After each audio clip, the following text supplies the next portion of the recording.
ইন্নী নাযারতু লাকা মা ফি বাতনি মুহাররারা। ইমরানের স্ত্রী হান্না বলে, মালিক রে, আমার পেটে যে সন্তানটা আছে এই সন্তানটা তোমার জন্য, একান্তে তোমার জন্য আমি উৎসর্গ করলাম। আমার এই সন্তানটা আমি তোমার জন্য উৎসর্গ করলাম। আমার এই সন্তানটা একমাত্র তোমার জন্য। আল্লাহু আকবার বলেন। সন্তান পেটে, মা মান্নত করছে রব তোমার জন্য, তোমার ঘরের খাদেম হিসাবে তোমার জন্য। আল্লাহু আকবার বলেন। যেহেতু এটি একটি মহিলা মাদ্রাসাকে কেন্দ্র করে প্রোগ্রাম, এই মহিলা মাদ্রাসার নাম হলো ইসলাহুন নিসা, অর্থাৎ মহিলাদের সংশোধন, আত্মশুদ্ধি। আমাদের জীবনে পুরুষ যেরকম ওয়াজের দরকার আছে, নারীদেরও ওয়াজের দরকার আছে কি না নাই? এজন্য আল্লাহ রসুল বলেন আদ-দুনিয়া কুল্লুহা মাতা। রসুল বলেন আদ-দুনিয়া মাতাউন ওয়া খায়রু মাতা'id দুনিয়া আল মারাতুস সালিহা। রসুল বলেন একজন পুরুষের জন্য পৃথিবীতে যত বস্তু আছে সমস্ত বস্তুর চাইতে একজন নেককার বিবি পাওয়াটা একজন পুরুষের জন্য সবচেয়ে সৌভাগ্য। আলহামদুলিল্লাহ বলে। এই করে একটু কমাই দেন ভাই। এই জন্য আল্লাহ রসুল সাল্লাল্লাহু আলাইহি সাল্লাম হাদিসের ভাষায় বর্ণনা করলেন একজন পুরুষের জন্য সবচেয়ে দামি বস্তু কি বলেন? আমার সাথে বলেন, একজন পুরুষের সবচেয়ে দামি বস্তুর নাম কি? একজন নেককার বিবি। বলেন সুবহানাল্লাহ বলেন। এই জন্য কওমি মাদ্রাসার নাম দিয়েছেন ইসলাহুন নিসা। আলহামদুলিল্লাহ বলেন। আজকে আমার মা যদি দিন পায়, আমার বোন যদি দিন পায়, আলহামদুলিল্লাহ বলতে হবে। এই কওমি মাদ্রাসা পড়িয়ে ছাত্ররা আজকে মহিলারা পড়তেছে, আলহামদুলিল্লাহ বলেন। পুরুষদের অনেক জায়গায় পড়ার ব্যবস্থা আছে, কিন্তু মহিলাদের কম। কিন্তু কোরআনের হাদিসের দৃষ্টিকোণ থেকে পুরুষ এবং মহিলা কোনো ক্ষেত্রে কেউ কারোর চেয়ে কম নয়, ঠিক কিনা বলেন? আল্লাহ তাআলা আপনার উপর যেমন ফরজ করেছেন ইলমে দিন শিক্ষা করা, মহিলার জন্য ফরজ করেছেন, ঠিক কিনা বলেন? আমার কথাগুলো বুঝতেছেন ইনশাআল্লাহ? এর জন্য মহিলাদের সংক্রান্ত কিছু কথা বলবো। পর্দার আলের অনেক মা বোনে আছেন, কাজের ফাঁকে ফাঁকে মনোযোগ সহকারে শোনেন, আশাবাদী অবশ্যই ফায়দা হবে ইনশাআল্লাহ। এক নম্বর কথা হলো, পৃথিবীতে কিছু কিছু মানুষ আছে অথবা কিছু মানুষের জীবনী আছে যাদের নামগুলো কিতাব আকারে স্বর্ণ অক্ষরে যাদেরকে লেখা হয়েছে। এজন্য পৃথিবীতে অনেক নারী আছে যাদের নাম আল্লাহ রসুল স্বয়ং নিজে বলেছেন এই সমস্ত নারীরা জান্নাতে। বলেন সুবহানাল্লাহ। রসুল সাল্লাল্লাহু আলাইহি সাল্লাম স্বয়ং নিজেই বলেছেন 6 জন নারীর কথা আসছে। কয়জন নারী ভাই? এই 6 জন নারী জান্নাতে। বলেন সুবহানাল্লাহ। এজন্য আল্লাহ রসুল সাল্লাল্লাহু আলাইহি সাল্লাম 6 জন নারী জান্নাতে সুসংবাদ পাইছে অথবা জান্নাতি। কিতাবে আসছে, কোনো কোনো কিতাবে আসছে প্রথম 4 জনের কথা উল্লেখ ছিল, পরে রসুল আরো 2 জন পাইছে। বলেন সুবহানাল্লাহ। এজন্য একজন পুরুষের যেমন দাম আছে, একজন নারীরও দাম আছে, ঠিক কিনা বলেন? এই জন্য পুরুষ যেমন তার জীবনকে সুন্দর করতে চায়, একজন নারীও চায় তার জীবনটা সুন্দর হোক, পুত্রপতুল্য হোক, ঠিক না বলেন? এই জন্য আল্লাহ পাক রব্বুল আলামিন আপনি আমার জন্য অনেক দৃষ্টান্ত রেখেছেন। বিশেষ করে আজকে ইতিহাস পড়ে যখন আমরা ইতিহাস ঘাঁটতে যাই, আল্লাহ এমন কিছু কিছু নারীর কথা আল্লাহ উল্লেখ করেছেন। বিশেষ করে এমন কিছু কিছু নারীর কথা আল্লাহ কোরআনে বর্ণনা করেছেন। বলেন সুবহানাল্লাহ। আল্লাহ পাক রব্বুল আলামিন বিশেষ করে ফেরাউনের বিবি আসিয়ার নাম উল্লেখ করেছেন। বিশেষ করে আল্লাহ মরিয়ম আলাইহিস সালামের নাম উল্লেখ করেছেন। বলেন সুবহানাল্লাহ। এই জন্য পৃথিবীতে কিছু কিছু নারীর কথা, এই সমস্ত মহিলাদের জীবনে যদি আপনি পড়েন, আপনার এই জীবনে দেখবেন মহিলাদের জীবনে যদি আপনি বেশি করে পড়েন, বিশেষ করে এই 6 জন নারীর জীবনে যদি কোনো মানুষ পড়ে অথবা কোনো বোন যদি এই 6 জন নারীর জীবনী পড়ে, বোন তোমার জীবন হবে সুন্দর, তোমার জীবন হবে সাফল্যময়। এই যে 6 জন নারীর জীবনীকে বেশি করে আয়ত্ত করা। কয়জন নারী বলেন? এই জন্য প্রত্যেকটা নারীর উচিত হলো এই 6 জন মনীষী নারীর জীবনীকে আয়ত্ত করা, ভালো করে পড়া, ভালো করে আয়ত্ত করা। এই 6 জন নারীর মধ্যে 1 নাম্বার হলেন হযরতে হাজরা আলাইহিস সালাম। বলেন সুবহানাল্লাহ। হাজরা আলাইহিস সালাম কে? তিনি হলেন হযরতে ইব্রাহিম খলিলুল্লাহর বিবি, আর হলো ইসমাইল আলাইহিস সালামের মা। বলেন সুবহানাল্লাহ। আমি শর্ট করে কথা বলবো, আমার কথাগুলো বোঝার নিয়তে বলতেছি। বলেন 6 জন নারীর মধ্যে যিনি 1 নম্বর, তিনি কে? হাজরা। তিনি কে? হাজরা কে? তিনি হলেন ইব্রাহিম আলাইহিস সালামের বিবি আর হলো ইসমাইল আলাইহিস সালামের মা। কিতাবে আসছে হাজারার মধ্যে যদি হাজরা আলাইহিস সালামের জীবনী পড়েন তখন আপনি খুঁজে পাইবেন হাজরার ভিতরে গুণ হলো তিনি আল্লাহর উপর সব সময় তাওয়াক্কুল করতেন। বলেন না সুবহানাল্লাহ। তার প্রমাণ ইব্রাহিম আলাইহিস সালাম যখন বিবি হাজারাকে এবং তার শিশু ইসমাইলকে যখন মরুভূমিতে, মক্কার মরুভূমিতে যখন রেখে যাচ্ছিলেন, ইতিহাস অনেক বড় লম্বা কাহিনী আছে, মরু প্রান্তে যখন রেখে যাচ্ছিলেন, ওই সময় বিবি হাজারা ইব্রাহিম খলিলকে সম্বোধন করে বললেন, ও আমার প্রাণের স্বামী, আমাদেরকে এমন একটা শহরে রেখে যাচ্ছেন, এমন একটা জায়গায় রেখে যাচ্ছেন, এখন মরুভূমি এলাকা, জনমানব নাই, মানুষ নাই, গাছপালা নাই, বাজার সাজার নাই, কোনো মানুষের বসতি নাই, এরকম একটা নির্জন জায়গায় আপনি আমাদেরকে রেখে চলে যাচ্ছেন। এখন বলেন, এই রাখাটা কি আপনার ইচ্ছায় নাকি আল্লাহর ইচ্ছে? বলেন সুবহানাল্লাহ। ইব্রাহিম আলাইহিস সালাম বললেন, বিবি আমার, তোমাদেরকে এই প্রান্তরে মরুভূমিতে রেখে যাওয়াটা আমার ইচ্ছা নয়, বরং স্বয়ং আল্লাহ নিজেই চাইছে তোমরা এখানে থাকো, এই মরুভূমিতে আল্লাহর চাওয়া কার ছাওয়া। তখন সাথে সাথে বিবি হাজারা বললেন, তাহলে আমার কোনো দুঃখ নাই, আমার কোনো প্রশ্ন নাই, যেহেতু আল্লাহ চাইছেন। এই জন্য হাজারা সাথে সাথে আল্লাহর উপর তাওয়াক্কুল করেছেন। এই জন্য প্রত্যেকটা মানুষ যদি রবের উপর তাওয়াক্কুল করে, ওমাইয়াত্তাকিল্লাহা ইয়াজআল লাহু মাখরাজা, আল্লাহর উপর যদি কেউ তাওয়াক্কুল করে, আল্লাহ তাআলা তার মাধ্যমে আল্লাহ তাআলা রিজিকের ব্যবস্থা করবেন। ঠিক কিনা বলেন? কিন্তু আছে হাজরা আলাইহিস সালামকে যখন এই মরুভূমিতে রেখে গেলেন, কিতাবের ভাষায় পাওয়া যায় শুধুমাত্র একদিনের ব্যবধানে যেই পরিমাণ খাবার নিয়ে আসছিলেন, যেই পরিমাণ পানির মস্কচের এই পরিমাণ খাবার ছিল, একদিনের ব্যবধানে শেষ হয়ে গেছে। কিতাবে আসছে বিবি হাজারা পেরেশান হয়ে গেলেন, সন্তান শিশু ইসমাইলকে কি খাবার খাওয়াবে। সাফা মারওয়া বারবার চক্কর দিয়েছেন, বর্তমান জমানায় হাজিরাও বারবার চক্কর দেয় কিনা দেয় না, কিন্তু কিতাবের ভাষায় পাওয়া যায় ইব্রাহিম আলাইহিস সালাম যখন বিবিকে রেখে গেলেন, আর এই বিবি তাওয়াক্কুল ছিল আল্লাহর উপর, ওমাইয়াত্তাকিল্লাহ জাল্লাহু মাখরাজ, আল্লাহু আকবার বলেন।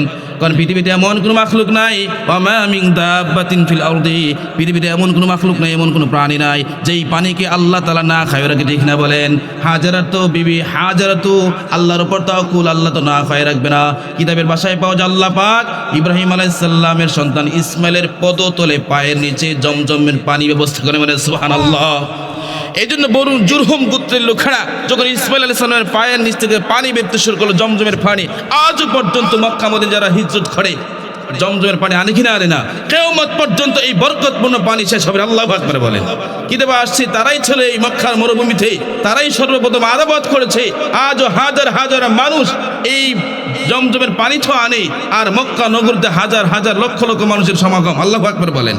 এমনকি বনু জুরহুম গোত্রের লোকেরা বিবি হাজারের কাছে বায়াত পর্যন্ত গ্রহণ করছে। বলেন সুবহানাল্লাহ।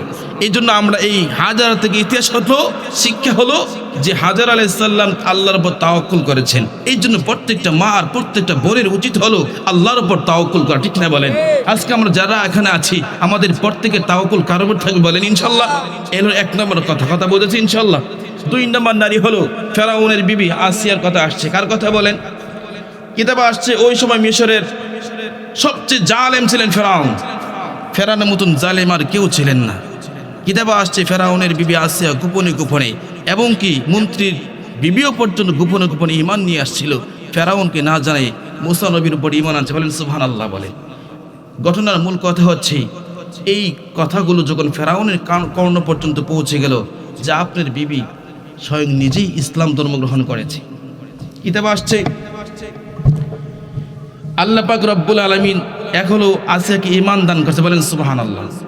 তখন ফেরাউনের ইতিহাস পড়ে দেখা যায় ফেরাউন আসিয়াকে এরকম কোনো নির্যাতন নাই করে নাই, এবং কি তার হাতে পেরেক ঢুকাইছে, এবং কি বস্ত্রহীন করেছে, এবং কি শেষ মুহূর্তে উত্তপ্ত গরম তেলে পর্যন্ত রোস্ট করা হয়েছে। কিন্তু আসিয়ার এত কিছু করার পরও আসিয়া ঈমান ছাড়েনি। আল্লাহু আকবার বলেন। এই জন্য বলা হয় কোন নারী যদি বিবি আসিয়ার জীবনী পড়ে তাহলে সে তার ঈমানকে মজবুত করতে পারবে। প্রত্যেকটা নারীর উচিত হলো ঈমানকে মজবুত করা। এই জন্য বলা হয় যদি বিবি আসিয়ার মতো ঈমান আনতে পারো, বিবি আসিয়ার মতো যদি ঈমান ওয়ালা হতে পারো, বিবি আসিয়ার কত আল্লাহ কোরআনে কোট করছে। আল্লাহু আকবার বলেন। আল্লাহ পাক রব্বুল আলামিন বলেন ওয়াদরাবাল্লাহু মাসালাল লিল্লাযিনা আমানু ইমরাতা ফিরআউন। এই জন্য ওই সময় যখন ফেরাউন বিবি আসিয়াকে অধিক পরিমাণে নির্যাতন শুরু করে দিলেন, তখন বিবি আসিয়া আল্লাহ পাকের কাছে দোয়া করে, রব্বে কারীম, ও মালিক, তোমার পাশে আমার জন্য একটা গড় বানাই দিন। আল্লাহু আকবার বলেন। এই জন্য আসিয়ার কথাটা আল্লাহ কবুল করছে। আসিয়া বলছেন ইয ক্বালাত রাব্বি বিনিলি ইনদাকা বাইতান ফিল জান্নাহ ওয়া নাজ্জিনি মিন ফিরআউন। বিবি আসিয়া আল্লাহর কাছে দোয়া করতে শুরু করে, আল্লাহ রে আল্লাহ, ফেরাউনের কবল থেকে তো আমি বাঁচতে পারবো না, তুমি আমাকে নাজাত দিয়ে দাও। আল্লাহু আকবার বলেন। এই জন্য বিবি আসিয়ার ইতিহাস হলো, বোন তুমি যদি বিবি আসিয়ার ইতিহাস পড়ো তাহলে তোমার ঈমান তাজা হবে। আল্লাহু আকবার বলেন। এই জন্য প্রত্যেকটা মুমিনার নারীর উচিত হলো বিবি আসিয়ার ইতিহাস পড়বে আর ঈমানকে মজবুত করবে। নিজের জীবন চলে গেল, আল্লাহর সাথে কাউকে শরীক করা যায় না। ফেরাউন বারবার চাইছিল, আসিয়া রে বড্ড মহাব্বত করি তোমাকে, তুমি আমার স্ত্রী, বড্ড মহাব্বত করি, বড্ড ভালোবাসি, চুরে একবার একটা সাজদা দিয়ে প্রমাণ করে দাও তুমি আমি ফেরাউনকে অধিক পরিমাণে ভালোবাসো, তুমি আমার প্রেমাসক্তি একটা সাজদা দিয়ে প্রমাণ করো তুমি আমাকে ভালোবাসো। আসিয়া কয় না না, আমার জীবন চলে যাবে তারপরও আমি ঈমান ছাড়বো না। আল্লাহু আকবার বলেন। এই জন্য সংক্ষিপ্ত কথা হলো, আসিয়ার ইতিহাস থেকে যদি কোনো বোন আসিয়ার ইতিহাস পড়ে তাহলে জ্ঞান অর্জন করতে পারবে। আসিয়া নিজের জীবনকে বাজি রেখেছে। আল্লাহু আকবার। এই জন্য আসিয়া জীবন ছেড়ে দিয়েছে, জীবন ত্যাগ করেছে, তারপর ঈমান ছাড়া নেই। বর্তমান জমানায় ঈমানের বড্ড পাওয়ার, ঈমানের বড্ড দাম। রাসূল তো বলেছেন আল আখিরু কালিমাতুন লা ইলাহা ইল্লাল্লাহ দাখালাল জান্নাহ। রাসূল বলেছেন কোন মানুষ যদি ঈমান নিয়ে মরতে পারে সাথে সাথে জান্নাত। আল্লাহু আকবার বলেন। এই জন্য ঈমান মজবুত হওয়া দরকার আছে না নাই? আল্লাহ বুঝ দান করেন। এই চারটা একটু পিছাই দেন, আমার কথা বলতে শেপ লাগতেছে। এই জন্য 2 নম্বর নারীর নাম কি বললাম? আসিয়া। কথা বুঝাচ্ছি ইনশাল্লাহ, সংক্ষিপ্ত কথা বলতেছি। আল্লাহ ফেরাউনের বিবির আসিয়ার মতো ঈমান দান করেন। এই ঈমান তো শুধু আসিয়ার একখানা, এই ঈমান তো প্রত্যেকটা বোনের থাকা দরকার, প্রত্যেকটা বাবা, প্রত্যেকটা পুরুষের থাকা দরকার, প্রত্যেকটা মানুষের থাকা দরকার, ঠিক না বলেন? ঈমান থাকবে তো বেলাল হাফসির মতন, ঈমান থাকবে আসিয়ার মতন, ঠিক না বলেন? এই জন্য আসিয়া থেকে আমরা শিখতে পারলাম কি, ঈমান ছাড়া যাবে না। যাই কিছু হোক না কেন সব কিছু ছাড়তে রাজি আছি, বাড়ি ছাড়তে রাজি, গড় ছাড়তে রাজি, ইজ্জত সম্মান বিসর্জন দিতে রাজি, মগর ঈমান ছাড়তে রাজি, ঠিক না বলেন? এই জন্য জীবন যাই যাই চলে যাক, কিন্তু ঈমান ছাড়বো না তো ইনশাল্লাহ বলেন? ঈমান ছাড়বেন? বলেন বলেন। কখনো নয়, হার বেজদি কখনো নয়, ইনশাল্লাহ বলেন। আল্লাহ আমাদেরকে বুঝদান করেন, সবাই না আমিন। এই জন্য বিবি আসিয়ার থেকে আমরা কি শিখলাম? যে ঈমানই পাওয়ার আছে না নাই? আল্লাহ আপনি আমাকে বুঝদান করেন। 3 নম্বর কথা হলো হযরতে মরিয়ম আলাইহিস সালামের কথা। এই মরিয়ম আলাইহিস সালামের কথাটা বোঝার জন্য একটু ব্যাখ্যা বিশ্লেষণ দরকার আছে। কিতাবে আসছে পবিত্র কুরআনুল কারীমের 3 নম্বর সূরা, সূরাত আলী ইমরান। কি বলেন? মরিয়ম আলাইহিস সালামের মার নাম ছিল হান্না আর বাবার নাম ছিল ইমরান। সূরাত আলী ইমরান, আল্লাহ তার বাবার নামে একটা সূরা নাজিল করেছেন এবং মরিয়ম আলাইহিস সালামের নামও আল্লাহ একটা পূর্ণাঙ্গ সূরা নাজিল করেছেন। বলেন সুবহানাল্লাহ। এই জন্য মরিয়ম আলাইহিস সালাম কথাটা বোঝার জন্য পবিত্র কোরআনে স্পষ্ট বিশাল বড় ওয়াকিয়া, আমি আপনার হয়তো বুঝাইতে পারবো না, শর্ট করে বোঝানোর সর্বোচ্চ চেষ্টা করছি। দেখেন আল্লাহ কোরআনে ভাষায় স্পষ্ট ভাষায় বলেছে। দেখেন আল্লাহ বলেন মরিয়ম আলাইহিস সালামের মা কেমন ছিলেন, আগে এটা বোঝা লাগে। মরিয়ম আলাইহিস সালামের মা, তার কোনো সন্তান হচ্ছিল না। কিতাবে আসছে সন্তান কে দেয় বলেন? আল্লাহর কাছে দেয়। তখন যখন সন্তান না থাকে তখন মানুষ আল্লাহর কাছে কত কিছু মান্যত করে না, আল্লাহ যদি আমাকে সন্তান দেন আমি এই কাজটা করব, এরকম এরকম করবো, ঠিক কিনা বলেন? কিতাবে আসছে ওই সময় মরিয়ম আলাইহিস সালামের মা মনে মনে মান্যত করছে, আল্লাহ যদি আমাকে সন্তান দেন অথবা আমার এই পেটে যে সন্তানটা আছে এই সন্তানটা তোমার জন্য, একান্ত তোমার জন্য উৎসর্গ করব, অথবা তোমার ঘর বাইতুল আকসার জন্য। বলেন না সুবহানাল্লাহ। এই জন্য মরিয়ম বলে, দেখেন ইয ক্বালাত ইমরাতু ইমরান রাব্বি ইন্নী নাযারতু লাক। স্মরণ করো ইমরানের স্ত্রী হান্না যখন আল্লাহর কাছে মান্যত করেছিলেন, ও রব যখন আমার এই পেটে কিতাব আসছি ইন্নী নাযারতু লাকা মা ফি বাতনি মুহাররারা। ইমরানের স্ত্রী হান্না বলে, মালিক রে আমার পেটে যে সন্তানটা আছে এই সন্তানটা তোমার জন্য, একান্তে তোমার জন্য আমি উৎসর্গ করলাম। আমার এই সন্তানটা আমি তোমার জন্য উৎসর্গ করলাম, আমার এই সন্তানটা একমাত্র তোমার জন্য। আল্লাহু আকবার বলেন। সন্তান পেটে, মা মান্যত করছে রব তোমার জন্য, তোমার ঘরের খাদেম হিসাবে তোমার জন্য। আল্লাহু আকবার বলেন। এখানে মজার কথা হলো হান্না তো সন্তান উৎসর্গ করেছে আল্লাহর জন্য এবং আল্লাহর কাছে বলে, রব্বে কারীম আমার এই মান্যটা তুমি কবুল করো, মঞ্জুর করো। আল্লাহু আকবার বলেন। আল্লাহ পাক বলেন ইমরানের স্ত্রীর এই কথাগুলো আল্লাহর কাছে এত ভালো লাগলে আল্লাহ পাক রব্বুল আলামিন ইমরানের স্ত্রী হান্নার এই কথাগুলোকে আল্লাহ কবুল করে বলেন সুবহানাল্লাহ। আল্লাহ পাক বলে ফাতাকাব্বাল মিন্নি ইন্নাকা আনতাস সামিউল আলিম। রব তুমি আমার এই মনের আবেগটাকে কবুল করো, আমার এই মান্যতকে কবুল করেন। আল্লাহু আকবার বলেন, কারণ আল্লাহ তুমি তো সব জানো, সব কিছু শুনো। আল্লাহু আকবার বলেন। ফালাম্মা ওয়াযআতহা ক্বালাত রাব্বি ইন্নী ওয়াযাতুহা উনসা। কিতাবের ভাষায় পাওয়া যায় ইমরানের বিবি হান্না যখন প্রসব করলেন, যখন সন্তান প্রসব করলেন, তখন সন্তানটা হলো মেয়ে সন্তান। কি সন্তান? কিন্তু ব্যাপার হলো হান্নার মনে মনে ধারণা হলো, হাইরে আমি তো আল্লাহর ঘরের জন্য মান্যত করলাম, কারণ একটা মসজিদের কাজের জন্য একজন ছেলে যে পরিমাণ কাজ করতে পারবে একটা মেয়ে সেই পরিমাণ কাজ করতে পারবে না, কারণ ছেলের তুলনায় মেয়ে দুর্বল হয়, ঠিক কিনা বলেন? কিন্তু মার মনে মনে একটু মনটা একটু দুর্বল হয়ে গেছে। কিন্তু বলেন ছেলে হয়েছে মেয়ে হয়েছে এটা আল্লাহ জানে কিনা জানে না? আল্লাহ পাক জানে। আল্লাহ পাক বলেন আল্লাহু আ'লামু বিমা ওয়াযাত, সে কি প্রসব করেছে সেই বিষয় আল্লাহ পাকই ভালো জানেন। শুধু তাই নয়, আল্লাহ পাক বলে হান্না তুমি চিন্তা করবে না, তুমি কোনো পেরেশান হয় না। ওয়ালাইসা যাকারু কাল উনসা, যদিও মেয়ে সন্তান প্রসব দিয়েছো, যদিও মেয়ে সন্তান, টেনশন করো না, যদিও মেয়ে কিন্তু ছেলের চেয়ে শ্রেষ্ঠ। আল্লাহু আকবার বলেন। যদিও মেয়ে সন্তান প্রসব দিয়েছো মন খারাপ করবে না, যদিও মেয়ে কিন্তু ছেলের চাইতে শ্রেষ্ঠ। আল্লাহু আকবার বলেন। এবং কি ওয়াইন্নী সাম্মাইতুহা মারইয়াম, এবং কি তার নাম রাখলাম মরিয়ম। আল্লাহু আকবার বলেন। আমি আপনাদেরকে ঘটনা সংক্ষেপ বলবো, আল্লাহ বুঝদান করেন। কিতাবের ভাষায় পাওয়া যায় এই মরিয়ম আলাইহিস সালামকে যখন বাইতুল আকসার জন্য মান্যত করে দিলেন, কিতাবে আসছে তার দায়িত্ব কে নেবে, কে বহন করবে, এই নিয়ে একটা প্রতিযোগিতা হয়েছিল। কিতাবে আসছে স্রোতের মধ্যে কলম নিক্ষেপ করা হয়েছিল, যার কলমটা স্রোতের উল্টা দিকে যাবে সেই দায়িত্ব গ্রহণ করবে। কিতাবে আসছে ওই মরিয়মের খালুর নাম ছিল জাকারিয়া। নাম কি বলেন? জাকারিয়া আলাইহিস সালামের কলমই স্রোতের উল্টা বিপরীতে বেশি গিয়েছে। আল্লাহু আকবার বলেন। কিতাবে আসছে দেখেন, ফাতাকাব্বালাহা রাব্বুহা বিকাবুলিন হাসানিন। আল্লাহ পাক রব্বুল আলামিন মরিয়মকে আল্লাহ পাক কবুল করলেন এবং উত্তমভাবে কবুল করলেন। ওয়াম্বাতাহা নাবাতান হাসানা।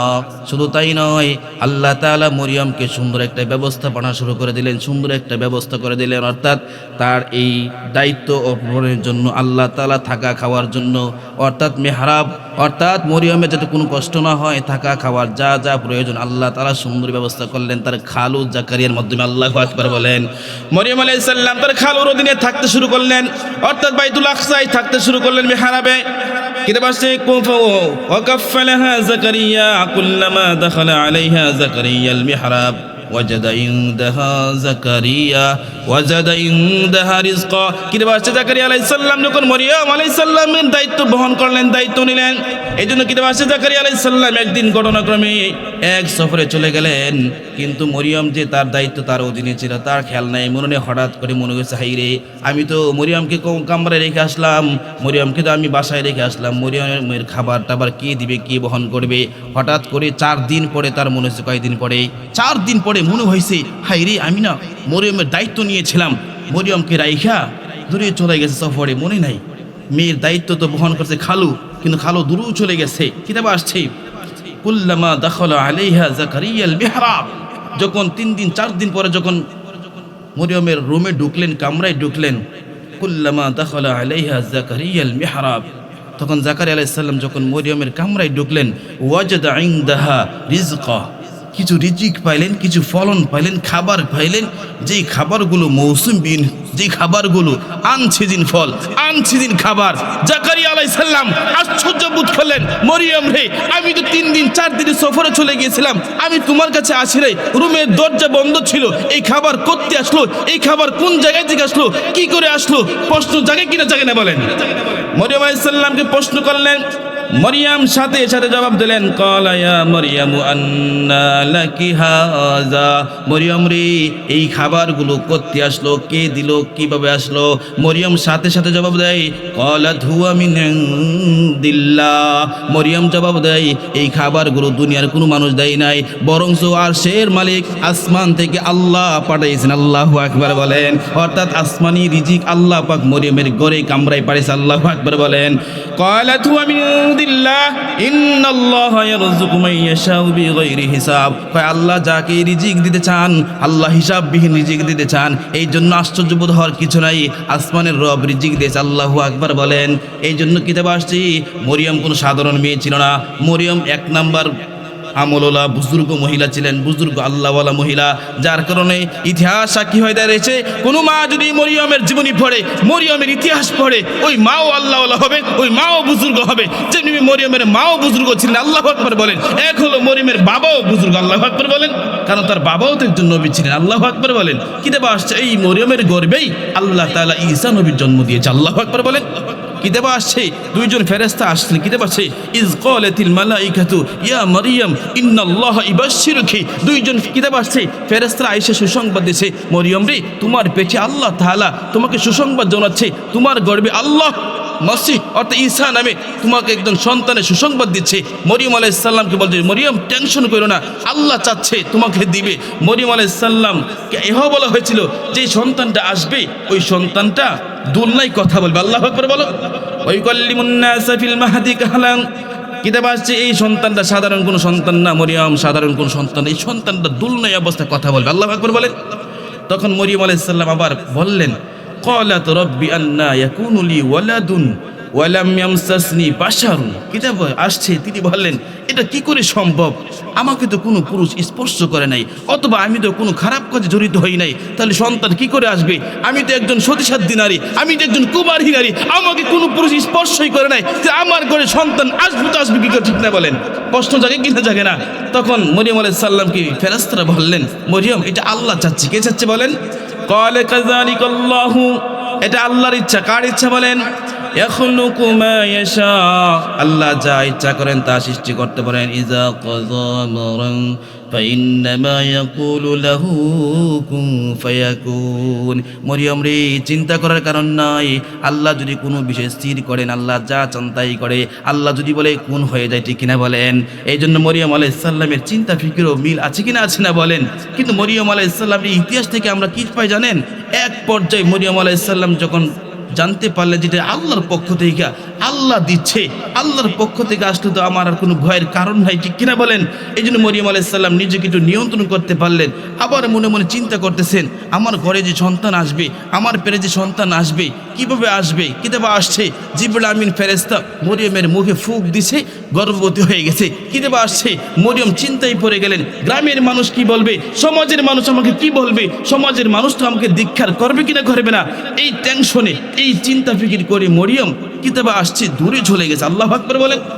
কিতাবে আসছে জঙ্গলে চলে গেছে, অনেক দূরে চলে গেছে, সমাজের মানুষ থেকে আলাদা হয়ে গেছে, বিচ্ছিন্ন হয়ে গেছে। তার আব্বা আম্মা কি করে মানুষের সাথে কথা বলে, আল্লাহু আকবার বলেন।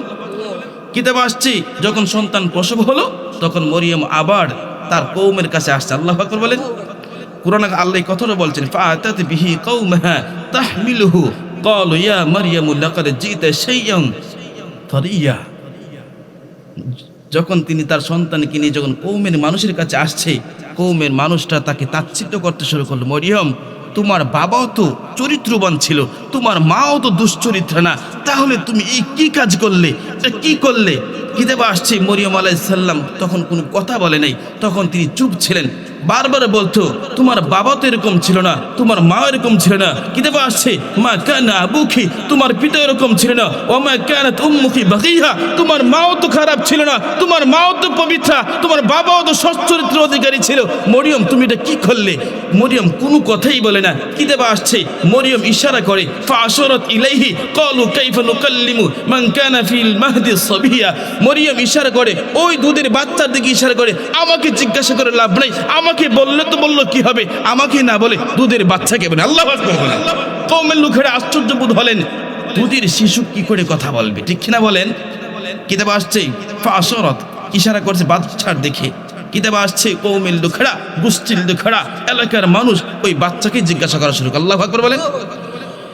ক্বালা ইন্নী আবদুল্লাহ, দুধের বাচ্চাকে যখন জিজ্ঞাসা করলো দুধের বাচ্চা বলো তুমি কে, তখন ওই ঈসা পয়গম্বর কথা বলে, আল্লাহু আকবার বলেন। কিতাবে আসছে ছোট অবস্থায় 3টা বাচ্চা কথা বলছেন। কয় বাচ্চা? শিশু অবস্থায় 3টা শিশু কথা বলেছেন।